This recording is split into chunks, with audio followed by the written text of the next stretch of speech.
So we're going to be talking about 5 questions to ask when negotiating high profit real estate deals. So this is the way we go about negotiating. It works really well and we've done it for a long time. So let's get into it, and then as people join in, they'll just kind of catch up. So first, the thing we're going to talk about is this you? Does this describe you? Have you wanted to get into real estate but not sure where to start? You maybe don't know the steps that you need to do. You watched a couple of videos, you're just not sure. Do you know you could negotiate deals, but you need guidance? Some people are very intimidated with negotiation and they just don't feel that it's their strong suit. So they're always kind of looking for better tactics to negotiate. This will definitely help you. Have you tried to find deals, but you are scared to talk with sellers? Now, that's a lot of people that are scared to talk with sellers. They don't know what to expect. And so they're always a little bit hesitant when it comes to talking with sellers. And they really just rather focus on something else. Tonight, I'm going to show you how to quickly negotiate a great deal in real estate.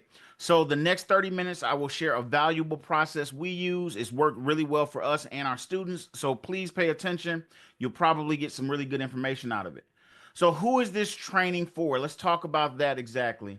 If you have never done a real estate investment deal but want to, then this will help you. This is something that's useful. If you have been watching videos and no one explains talking to sellers, no one actually tells you about when you're talking to sellers and what to say to them, then you will get something out of this video. So pay attention. If you are finding sellers but don't know what to say on the phone, and your only thing that you can think of is I'll meet you at the house, which is not the best thing to do, but we'll talk about that in a second. If you have your offers rejected when you talk to sellers or agents, watch this. I'm going to show you how to drastically improve the chances of getting your offer accepted. We probably have a 70% acceptance rate overall, but there's a couple of steps to that. But it's all in the way you frame the offer. Okay? This training is for you if you fit any of these, so please pay attention because you'll get something from it. So we're going to talk about ask 5 questions to get sellers to sell to you. Okay, so these are the 5 questions that we use that get sellers really confident and wanting to do deals with us. Tonight we will discuss the mindset you must have when talking to sellers. There is definitely a mindset that you need to have and carry when you go into this because it makes a huge difference. Okay. What questions will make a seller ask you to buy their house? That's right. They're going to ask you to buy their house, not just you make an offer and then they say yes or no. How to get the lowest number from the seller to buy their house. How to get the seller to offer you the house at a lower number than, what they originally said. We're going to talk about that. And then how to negotiate a deal over the phone quickly. And I'm really big on negotiating over the phone. 80 to 90% of the properties that we buy, we do not go to the property and see them ever. We don't go to them when we're looking at the property to buy it. We don't go to it when we actually buy the property, and we don't go to it when we sell the property. We rarely go to properties, not because we're trying to do something out of the country or something far away, but this just makes sense when we're doing deals. So we talk about that. These 5 questions will change the way you make offers on real estate. So just pay attention and watch how we're going to do this. Okay. Now, who are we and why are we able to talk about this? What is our background? My name is Art, and along with my wife Aisha, we have been investing in real estate for 27 years and have done hundreds of real estate deals. How can we help you? That's the most important part. We have made life changing money in real estate over our career, and we share our process and our real world challenges and processes with you to help you start or grow your real estate career. So, if this is something you want to do to grow your career, then this will definitely help you. We have developed a strategy of buying and quickly selling properties that we believe is superior to other strategies because you make more money, do less legwork, you get more consistency, and you build a legacy business with our strategy. So we actually build a business that can be passed down, not buying houses, buying commercial real estate with some of the profit we make from houses. And we show you how to do that whole thing. This is our most valuable training because we're talking about actually negotiating deals, which is the biggest way to make really good money in real estate. So watch this full video and pay attention. All right. So can anyone do this? Our current group of students have purchased or are in the process of negotiating, purchasing, and selling over $3 million worth of real estate, with about 1.9 million of that being profit. And that's in the last 6 months. Many of our students are buying multiple properties. That's kind of the way we work with people. We show them how to buy multiple properties. Like Lisa. Lisa, who has never purchased investment property before and since working with us is in the process of buying 4 properties at less than half of what they are worth. So she's done really well. Kyra, who purchased her first investment property with us, she is a hairdresser by trade, and she wanted to do something else because she said she wanted to do something that would set her up for when she's ready to retire. And she bought a property. She's selling it in the next few weeks for a $40,000 to $50,000 profit. So she should make a pretty good profit in her first deal. Or Yolanda. Yolanda is a realtor. She's helped people buy properties, but never actually bought a property on her own. She got with us, decided to purchase some property, and after working with us, secured a deal on 3 condominiums and made $134,000 profit in about 4 months. So she did a really good job and made 6 figures. And she said she made more than her annual salary on that one deal, and it took her 4 months. So these are some of our students, some examples of what people have done with our program. So let's talk about some of the parts of our process. Let's get started on how you can flip a deal now. So we're going to talk about that. Number one, make offers on off-market real estate only. Now, I know some of you are going to say, "Oh, this is baby talk. I knew this. I knew to make offers on off-market deals." But pay attention because I'm going to tell you about the mindset and the attitude you should have when you're making these offers. This process that I'm explaining works on off-market deals only. Don't go in asking these kinds of questions to an agent because they're going to not answer them. One, they don't know the answer. Two, they don't want to go to their seller and ask them these questions. These only work with off market. And if you don't know what off market is, by the way, if you guys have questions, put them in the chat and then I'll be able to answer the questions as we go through this. So just ask as we go. What happens is you have to off market deals are deals where you talk to the seller directly. There is no agent, there is no realtor involved. It's just you talking directly to the seller and you're putting together a deal with that person one on one. Okay. So this process works with those. We never buy through realtors. We find more profit on off-market deals. That's historically, and that's pretty much with everybody. You will find a lot more money on off-market deals. This is not the only way, but in our experience, it works better than going through realtors. This is something that works better in our experience. And one, you have more control in the deal. You control more than what's going on with talking directly to a seller. Two, you can see the seller's issues or concerns much faster and more direct. Okay. Three, there are more off-market sellers than properties on the MLS. So the multiple listing service, there are properties on the MLS, but there are more people that have not made the jump to fully commit to sell, or maybe they have and they just don't want to deal with the realtor. And so there's a lot more off-market deals than there are on the MLS. Talking to sellers, you will learn their issues and they get more comfortable with you. And that is very important in getting your offers accepted. And we'll get into that in a little bit. Why do sellers sell to us below market? Now, this is a question that I get a lot of times from people, and they're questioning why would a seller sell to you below market or sell to any of us below market? And it's very clear. Sellers sell below market when their problem is bigger than how much money they make. So I'll give you some examples of what this means. So an example of this is a seller that needs to relocate across the country and they don't want to have a house where they're leaving. So they want to move from one part of the country to the other and they don't want to have the mortgage or whatever left on the other house. They don't want to have to manage the other house. Or a seller that inherits a house. Their mother or father or relative died and they inherited the house. Maybe they live in California and the property's in Florida, or maybe they live in Chicago and the property's in Texas. They don't want to drive all the way across the country or deal with the realtor. They just want a quick offer and some money because they weren't expecting to deal with this property. Or what about a landlord that's tired of being a landlord? He's tired of the tenants, tired of being bothered. These are all common reasons, and there's a lot more. Now, what a lot of people do is they say, go look for these kind of motivations. We don't do that. We look for the property that has the most equity. We don't care why they're motivated. We get everybody under our net of making offers to people because we look for people that just have equity. If they have equity, then they raise their hand, then they talk to us and we put together a deal and we ask them these questions. So this is common. This is not something that's abnormal. If you're thinking this won't work in my area, I don't know if people are going to actually want to buy a property or sell me a property below market. This happens all the time. I've made my entire life on this strategy of talking to people and them selling it for less than what it's worth. This process is fast and very profitable. It just takes practice. So anyone can do this. It's very easy to do, but it's profitable and it just takes you doing it repeatedly and you'll get very good at it, okay? So follow along.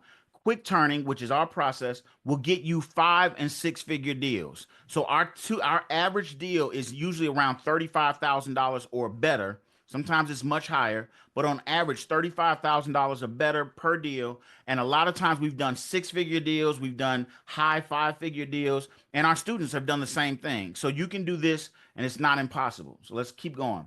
Number two, your mindset when making offers. How should you look at talking to sellers?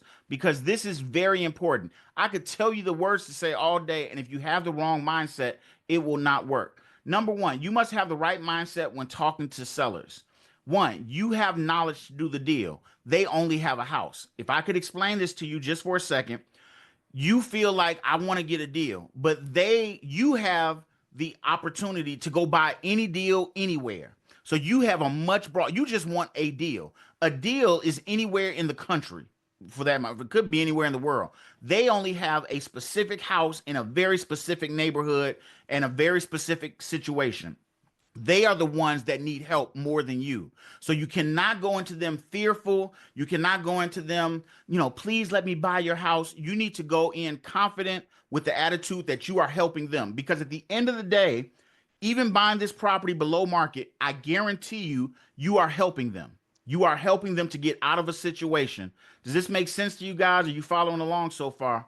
Because this mindset is very important when you're talking to a seller. You have to carry yourself as you're the solution for them. Two, you have money that can be used anywhere. I don't care if you got to go borrow the money. I don't care if you go partner with somebody with the money. You have access to money that they don't have access to. They only have a house, and like I said, it's stuck in one place. Okay. So you are the solution for them. So they should be thankful to you. Now, I know you're going to say, but Art, I just want to do the deal. You have to carry this attitude that you are helping them and they are the ones in trouble. Three, they need you. You just need a house. You are in the better position and you carry yourself that way. Four, you do not have to beg or plead to buy their house. You make an offer that works for you and move on. Way this process works, it works by doing multiple offers to different people so that you don't care who accepts the offer. See, it's more dangerous when you only have one deal to look at because when you only have one deal, you're willing to take a higher price just to get the deal done, and it might not turn out to be profitable for you. But if you focus on just making offers to everybody that comes across your desk that makes sense, and you make offers that make sense for you, the ones that are worth doing will say, okay, the ones that don't want to do it, that's fine too. But at least you don't take a bad deal. That's what you don't want. You don't want a bad deal. You must have the mindset that you are the prize. That is the key. You are the prize in this. You are the prize when talking to sellers. And I want to kind of get that through your head so you guys get it. Because if you don't carry this attitude and you carry this, please, can I get a deal from you kind of attitude, no one is going to accept your offer because you don't sound confident. Okay. So let's go to the next one. The way most investors make offers to sellers. This is what I see a lot of times with investors when they're making offers to sellers, how they conduct themselves. So most investors, when they go to make offers on property, this is what they do. The investor gets a call and they go see the property. They don't even negotiate over the phone. They set up to go see the property. And they say, okay, I'll meet you on Wednesday to go see the property. When they get to the property, they look at all the repairs and they point them out. This needs to be fixed. Oh, what about this? This needs to be fixed. Oh, that's going to cost a lot. And they make this whole, kind of, oh, this is going to be expensive. And they're trying to, show the seller that there's a lot wrong with the house. Some of this time they can insult some sellers and they waste a lot of time because this takes time. When you were going to go see it Wednesday, the seller says, oh, my sister is in town. I can't go this Wednesday. Let's move it back to next Wednesday. Now you're a week later and it's just taking time and it's keeping you from doing a deal. Then they go home. The investor goes home. They run numbers after seeing the whole place and then they call them back and make an offer to the seller. Okay, that's typically how people do.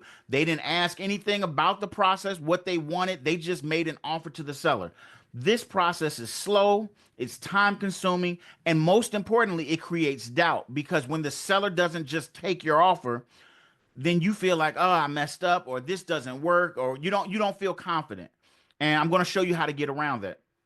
Our process is different because we ask questions and let the sellers tell us what they want. That is the key. It's almost like priming someone. Have you ever gone someplace like to buy something and you're talking to the people and they're getting you excited? They're telling you how great this thing is or whatever it is, and they're priming you for the moment they reveal whatever it is, or they're priming you for what you need to be looking at or checking out, or they're just getting you ready for the deal. What you don't want to do is just tell them a number. It's not going to work. We negotiate on the phone without ever seeing the property. This, while they're doing this, and it took them 2.5 weeks to get this done, we made them an offer within a phone call, and we've got an offer on the table, and they're saying yes to us. They're not going to even follow up with this person. We're going to beat them out almost every time. So let's get to it. The 5 questions you must ask when you're looking to buy a property. These are the 5 questions you have to ask, okay? So, how do we negotiate over the phone with sellers and get them to beg us to buy their house? Ask these 5 questions meant to get sellers to talk and tell us their real reasoning. That's the secret sauce in this.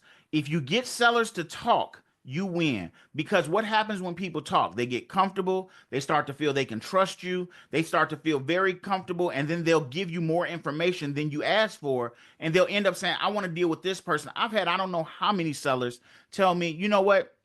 Art, I would rather deal with you. Someone else made me a higher offer. It wasn't much higher, but they made me a higher offer, and I'd rather deal with you because I like you and I like what you're saying.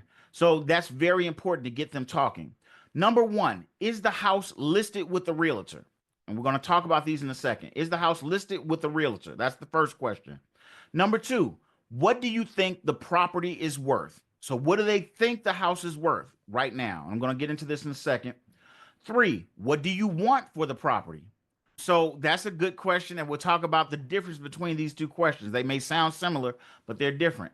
What repairs does the house need? So, what repairs does this house need right now? We're going to talk about this, and it's not what you think while we're asking this question. And number five, what is your main reason for selling? Okay. With these 5 questions, let me say this so it's clear. With these 5 questions, you can disarm the most angry, I don't want to talk to you seller. You will get people to open up and they become like a flower. They bloom and they start talking and telling you everything. Let's get into these. I want to break these questions down so you have a better understanding. So stay to the end so we can explain all of them. Number one, is your house listed with a realtor? Okay, that's the first question. Now, why do we ask this question? Because each of these questions has an ulterior reason why we're actually asking it. Number one, why we ask this, we don't want to buy houses listed with a realtor. We just don't buy them. We don't, because first of all, if you're buying a house listed with a realtor, you are obligated to not talk to that seller, but to talk to that realtor. And it happens sometimes that sellers call us even though their house is listed with a realtor. So we don't buy houses listed with a realtor. We don't want to hurt a realtor and their commission. We get enough properties coming in. You will get enough properties coming in that you don't have to cut a realtor out of their commission. And you never know when you're going to end up dealing with that realtor on another deal. You're going to be doing this as a business. You're probably going to bump heads with people in the market. And I don't want to have a bad I don't want them to have a bad taste in their mouth from dealing with us. I would much rather them feel that, hey, that's that guy Art, and he told my seller he wouldn't buy the house with a realtor. I respect that. And he didn't stop me from getting my commission. The other thing, we do not want to tell them to cancel their listing. And why is that? Because if we tell them to cancel the listing with the agent, when we put a contract together and we're buying the house, what are they going to do as soon as somebody else comes up and says, I can pay you more than that, or I can do a better job, or I can close fast, whatever they promise them, they're going to cancel the deal with us. They're going to cancel it. So we don't do that and tell them to cancel the deal with the agent because it sets a bad precedent. And this has happened before where I've seen people that have canceled deals with multiple agents and tried to come to us, and we try to discourage that. Another thing is this is different from almost any other investor. Most investors are going to say, yeah, cancel deal with the agent. Let me talk to you. We, on the other hand, are going to tell them, hey, go ahead and try to sell it with the agent. If it sells, that's great. If not, you can always give us a call back after your contract with the agent expires and we can talk to you. But we will not talk to them while it's listed.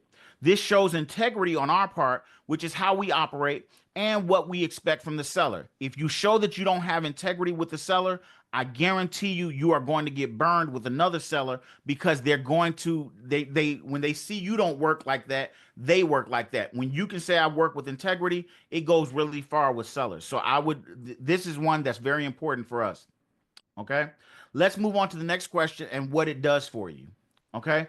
What do you think your property is worth? That's a very fair question. Let's talk about, why do we ask this?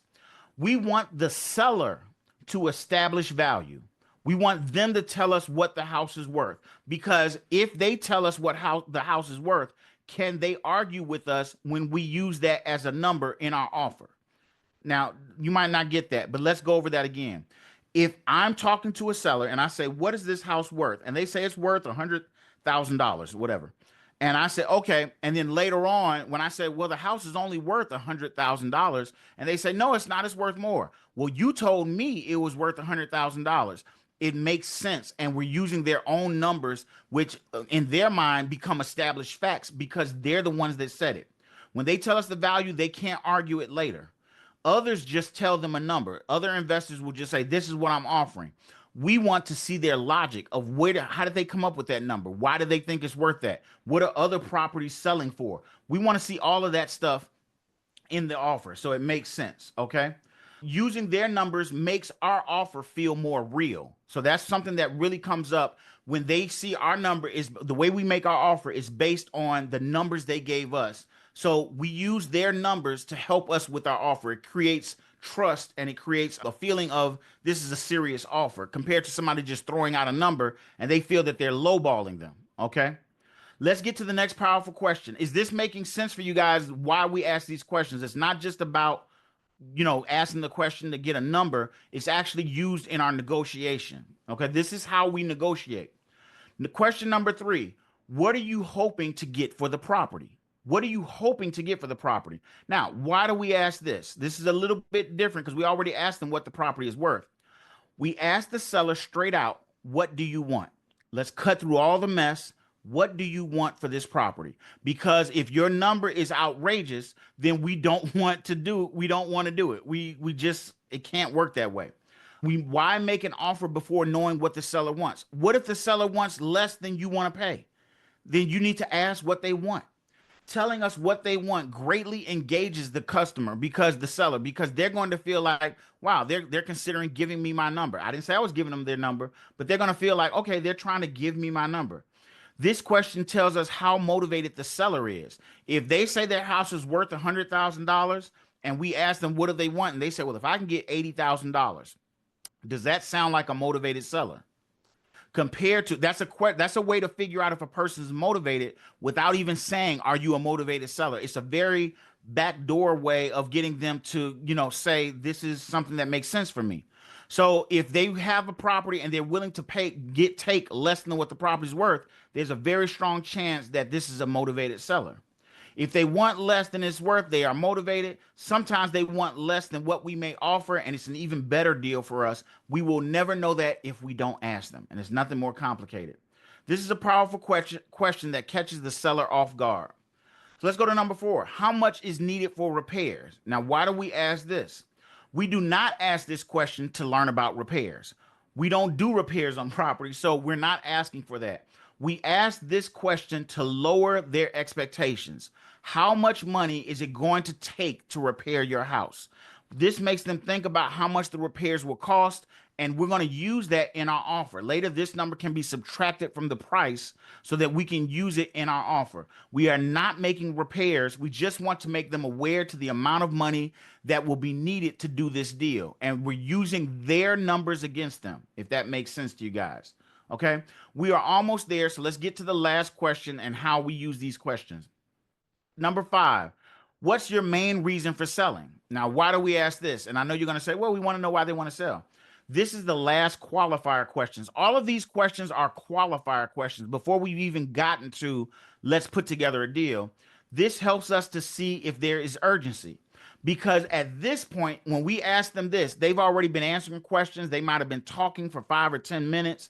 They're comfortable talking with us, and we're not asking the typical how many bedrooms, how many bathrooms. We don't care. We care about their reasoning of why they're selling and what's going on with the house. This lets us see if there's urgency. If they say, well, I'm moving out of state next month and I really don't want this house anymore, and now they feel they're just talking to us. This helps us to craft our offer based on their needs. If I know someone is moving out of town, I'm going to make my offer based on that reasoning, that pain point. So I'm going to say, well, we can close quickly. That way you'll make your deadline of being out of town.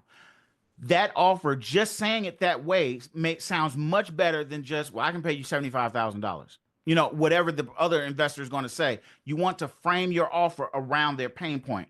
And this can possibly open up financing with us. If we know their reasoning, then we can say, hey, I can close you quickly, but in order to do that, we might need to do a little bit of creative financing. It opens up the door for financing. So these are all really good questions that will qualify.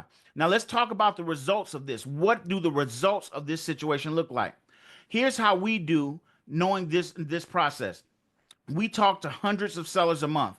Here are a couple of examples of the profits that we've made following this process and the properties. You can see these properties, they're not great, but they're not falling apart, dilapidated properties. You can see the profit that we actually walked away with on these. Most sellers answer these questions openly. They don't have a problem with answering these questions. They're okay with it. And these are the way the properties look when we bought them, not when we sold. Well, they look this way when we sold them too, but this is how they looked when we bought them from day one. Okay. The sellers talk more when we ask them questions, and they share information. They give us more than we even ask for. Letting a seller talk builds trust. People love to talk, and they love to tell you about their storyline and what happened with them and what they did and how this whole thing works. When we make an offer, it is custom tailored to them because we are talking about their situation. We know their situation, and we can talk to them specifically about whatever is going on and how our offer solves that problem for them. And that's a really strong thing when you're making an offer. It makes your offer much stronger than just somebody throwing out a number. Okay. Using this framework, we often buy properties at 60% or less than what they are worth today. Not the after repaired value, not once they're fixed up, not once we put a bunch of money into them. What they're worth today, we're getting them at a discount. This makes it extremely easy for us to make a profit on these properties because we don't have to fix them up. We don't have to do anything. We just have to sell them. Okay, we just have to sell them. So these are the type of properties. You can see the condition that they're in. Even though they need some work, this one needs a roof, but it's not to the point where I'm going to do a roof and the thing sells quickly. Okay. Now, if you want help getting your first high profit real estate deal, we can definitely talk to you about that. We can talk to you about what it looks like to work with us. We can talk to you about what you need help with. And here's a link to set up what we call an investor readiness call. Okay. If you look in the chat, I put a link in there for the investor readiness call. Now, here's the way this works. You set up a call. We're going to talk to you. It's about a 10 to 15 minute call. It's not a sales pitch. We're not pushing anything. We want to see what you're talking about. We want to see where you're at. What are your goals? What are you trying to do? And when we finish the call, you'll have a customized plan of this is what I would do based on where you're at. And I'm giving you my 27 years of experience. We will talk about what strengths you have now and how to overcome your weaknesses or challenges that you're having. And I don't care what the challenges are. We'll talk to you about them. And this is the link. I put it in the chat to schedule a call. Now we're going to ask you a couple of questions. No big deal. Answer the questions, set up a call, and we'll talk to you about where you're at. I have helped a lot of people know the first steps that they should take, whether they work with us or not, just on these investor readiness calls. We do them all through the week, and we got a lot of spots filled this week, but we opened it up so that you guys can get in and get a call. It's a 10 or 15 minute call. It's very beneficial. And this way we can talk to you about where you are and where you want to go. Some people want to see a 6-figure income in the next 12 months. Some people want to see $5,000 a month coming in. That would take care of them. Some people have credit and money. They just don't know what to do. Some people don't have a lot of credit and money and they don't know what to do. We can show you what to do in either case. So if you are serious and if you stayed on this call to listen and learn about real estate, then you have some interest. Set up a call. It is completely free. It does not cost you anything. And then we can talk to you. We can see how we can help you. Okay. Now, was this beneficial? This was a little bit of a deeper dive than what we normally do on our live calls. Our live calls, we usually talk about the strategy. And I wanted to get a little bit deeper in talking about how to actually talk with sellers and what to ask them. Did this help anybody, or was this too elementary? Was this too advanced? What were your thoughts? And let me know. I'd like to see. So, if you've got questions, I'll answer. I'll stick around for a second and answer questions. If you want to set up a call, click the link in the chat and set up a call. Do you have any questions for me that I can answer before we get off this call? Just want to know if anybody's got any questions. Is everybody good? Did you get something out of this training? Did you get something out of the 5 questions to ask and why we asked the 5 questions? Okay, I don't see any questions right now. I'm assuming you guys are going and signing up for a call, which is fine. I will set this up. If you came in late, we will be doing this replay tomorrow. It will be on, you'll get an email. Everybody that's gotten on the call, you'll get an email to get on the call tomorrow. I'm not on the call, but get a replay of this tomorrow, and you can watch it from start to finish, and you can see what's going on and understand this process. These questions work. They have made me hundreds of thousands of dollars because they quickly get rid of everybody that does not make sense, but they at the same time, they let me talk to the people that are ready to do work and ready to sell their house. And we've made a lot of money with this. So we can show you more about this. If you set up a call, and I'll be happy to talk with you. All right. If there are no questions, guys, I wish you the best. I will put this replay out tomorrow. And as always, happy hunting. I'll see you guys later. Bye-bye.